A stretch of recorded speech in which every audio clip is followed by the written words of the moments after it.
దేశంలో పెట్టుబడి ధోరణులు మారుతున్న నేపథ్యంలో సురక్షితతో పాటు స్థిరమైన నెలవారీ ఆదాయం అందించే పథకాలపై డిమాండ్ పెరుగుతోంది. ముఖ్యంగా పదవీ విరమణ తర్వాత లేదా రిస్క్ తక్కువగా ఉండే పెట్టుబడులను కోరుకునేవారు ఇలాంటి ఎంపికలను ప్రాధాన్యంగా చూస్తున్నారు.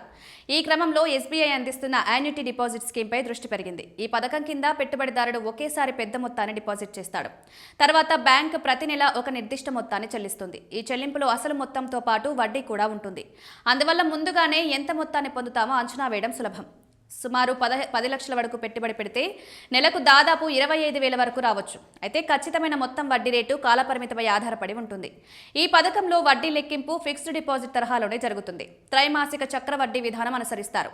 ఈ స్కీమ్లో కనీసం 1,000 రూపాయలతో ప్రారంభించవచ్చు. గరిష్ట పరిమితి లేదు. పెట్టుబడిదారులు 3 నుండి 10 సంవత్సరాల వరకు కాలాన్ని ఎంచుకోవచ్చు. ముఖ్యంగా డిపాజిట్ చేసిన తర్వాతి నెల నుంచే ఆదాయం ప్రారంభమవుతుంది. పథకం మధ్యలో డబ్బు అవసరం వచ్చినప్పుడు డిపాజిట్ మొత్తంలో సుమారు 75% వరకు రుణం తీసుకునే అవకాశం ఉంది. భద్రత, ముందస్తు ఆదాయం అంచనా, నిరంతర నగదు ప్రవాహం వంటి లక్షణాల వల్ల యాన్యుటీ డిపాజిట్ పథకం ఒక స్థిరమైన ఆదాయ మార్గంగా నిలుస్తోంది. ప్రత్యేకంగా రిస్క్ తక్కువగా ఉండే పెట్టుబడులను కోరుకునే వారికి ఇది అనుకూలంగా భావిస్తున్నారు.